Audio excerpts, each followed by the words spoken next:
Right. Hi, everybody. Welcome to the Sales Intel Show, the Pipeline Pioneers, a podcast dedicated to help companies build a very strong pipeline. Revenue pipeline is the heart and blood of any company. And we at Sales Intel believe that building pipeline is a team sport. It's not just the sales team or the BDR team or the marketing team. It takes a village. It truly takes a village for a company to build a pipeline. Yes. I'm excited today to have Blake Williams from Growth Story join us today. Blake, welcome to the show. Hey, Manoj, thank you for having me. Oh, my pleasure. Blake, I would love for you to give a quick overview of your background and how in your role you impact the pipeline generation activity for the business. Yes, thank you. My background is, I've spent the past 5 years working with, roughly 50 plus B2B partnership teams. And I've been specifically responsible for activation. So what happens once we decide that we're going to partner and we papered up? I ran those campaigns, the integrated demand gen strategies that help our team sell tall, deep, and wide and win more in market accounts. That's been my sole area of focus, and doing all the things from strategy to execution. So the bottom line, like you said, it takes a village. Filling pipeline alone is hard. How do we leverage or build trust from the trust that others have already garnered from our total addressable market? Well, that's great. So it's a great way to go to market through the partnerships, essentially, right? Yes. That's yes. Awesome. That's awesome. Well, Blake, last year was tough, right? For a lot of us. We made lots of mistakes. Is there one mistake that you would look back and say, man, this was a big mistake, and here was a lesson learned for me when it comes to pipeline generation? Yeah, I think part of what I should have done is double down on my instinct was to go out and create a lot more content with partners. And not just for the sake of it, but like you see Ahref and you see Monday.com and a few others who really doubled down on scaling content production, even though SEO is kind of not the sexiest thing in the world. But they picked one thing and they were great at it. And I think that was the thing, right? Not necessarily the SEO, but picking one thing and trying to do that instead of trying to do a lot of things. So that would have been one thing I would change.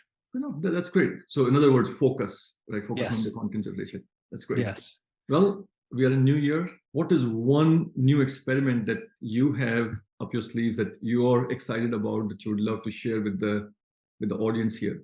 Yeah. One experiment is one that I'm actually running with a customer, and it's how do you actually leverage not influencers but influential people to attract net new partnerships. And it's kind of that folks say it's the who economy, but you think about go to network.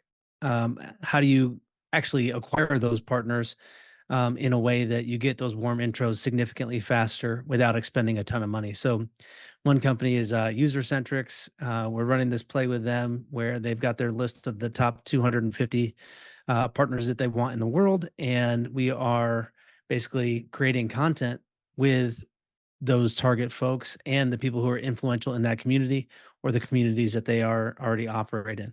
So that's a big thing that we started testing just in Q4 of last year that paid off. And all this year, we're kind of running that home in an effort to create 60% revenue attachment from partnerships.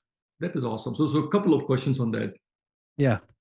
In this influencer marketing world of 250, I'm assuming some of them are individual contributors, right?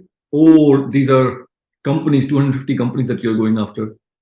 Yeah. So the target list is 250 accounts that they would want to build an integration with. But the people that we're bringing on are individual people, for sure.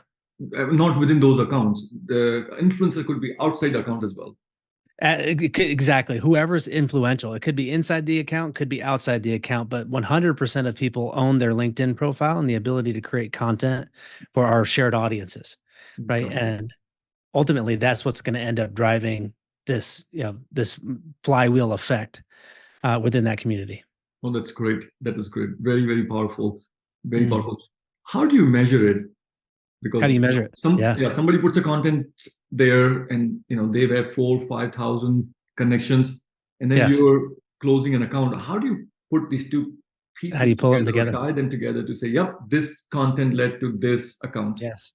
Yes. Well, as a part of being sponsored, one of the things that you have to do is map your contacts with us, right? So we use like ComSor, or you could use Connect the Dots or whatever it is. And at the end of the day, when we're paying you to create content, part of that process is taking some of that content and conducting intros, right? And so there's a minimum number of intros that you have to create for us that need to pan out to a new introductory meeting, which in essence turns into pipeline, right?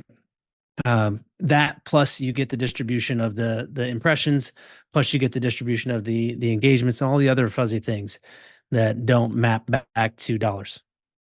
That's great. I would love to just geek out on that particular topic, like influencer Yeah. marketing and influencer-led growth. Yeah. Blake, let's the perfect transition to the next step here. I Yes. have a working exercise for us where Yes. where I am going to share the screen. Like we talked about pipeline generation as a team sport, Yes. and pipeline is generated through multiple avenues. You invest in sales, in marketing, Yep. you invest in partners, events, and that's how collectively you generate the pipeline. On the screen, you have 100 pennies, right? So each coin is worth 10 pennies. Okay. If you had 100 pennies, how would you make the investment to generate the optimal pipeline for your business? Okay. And this is for my business, not a fictitious one. This is mine right now. Yeah, for your business. All right. So for ours, we're in a private beta right now, just to level set. We are in a private beta. We have about 10 paying customers, about 160K ARR. We haven't gone GA yet. And we are doing some further testing. So the way that I would break this up is, not to repeat my same mistake from before, right? Is that we want to be extremely focused. So I think that the combination of partnership, Yep. How many pennies community, would you put on partnership? Like how many coins let's in this case would you put on partnership? let's go with 50%. Wow, that is bold. That is Yep. super bold, right? I've been Yep. talking to so many practitioners as well as leaders, and you know what? That you're the first one to put half of your pennies in one bucket. That's bold. That's very bold. Yep. Yeah. And then I would do 2 pennies inside of marketing. Yep. So this each penny, each coin is 10 cents, right? Oh, So is in 10 cents. yep. So Yep. Yep. Yep. Yep. two marketing. Yep. Yep. And let's do one in brand One in brand. Yeah. and the other two in founder.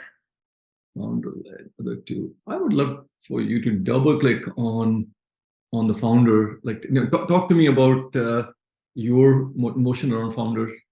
Yeah. Yeah.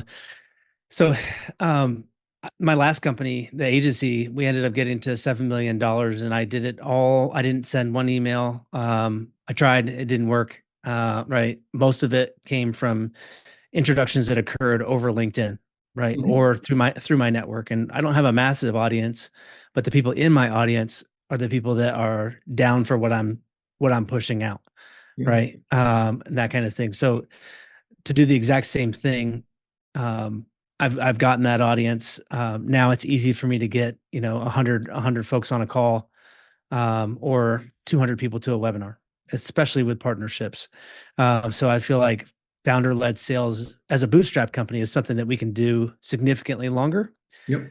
Um, and part of my process is creating that executive quotient that keeps building. We only have so much effort we can expend in a day. How do I build microsystems of automation behind me that I can leave to either a virtual assistant or AI or something else? But I never do things over and over again, quarter after quarter from scratch. That's very, very interesting. Blake, this is what the community has been doing. This is how, if Yeah. you ask, 350, 400 folks last Yeah. year, this is where the investments went. Yeah. Right? Sales is, where everybody was focused on. Now let's overlay your data points on top of it, right? Yes. How you invested your 100 pennies compared to the community. Is this Yep. something that surprises you? No, no, not yet. For the a large part, the C-suite.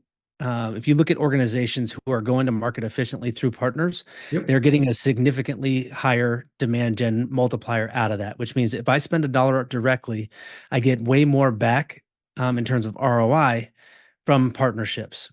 9 times out of 10, because that other company has already expended all that time in funnel while they're a bit like while they've been out market to build trust, and I get to borrow from ICP rich audiences, right, and tap into them as soon as that partnership will allow me to, at whatever length the marketing maturity model will let me exercise my brand, Yep. right, or my offer. So I get to skip past awareness and engagement, and a lot of companies haven't realized that.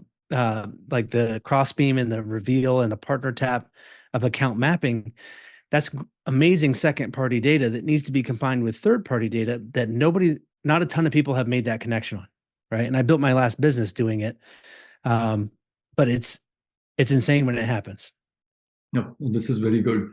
Well, like I would love to chat with you 6 months Yeah. into the year and compare notes as to how your founder-led bet and the partnership-led bet is playing out. Yes. But this is very, very interesting. Blake, thank you so much for your time. Yes. Audience are going to find this thing very useful. Thank you for your time, and we look forward to staying in touch. Awesome. Thanks, Manoj. Appreciate you.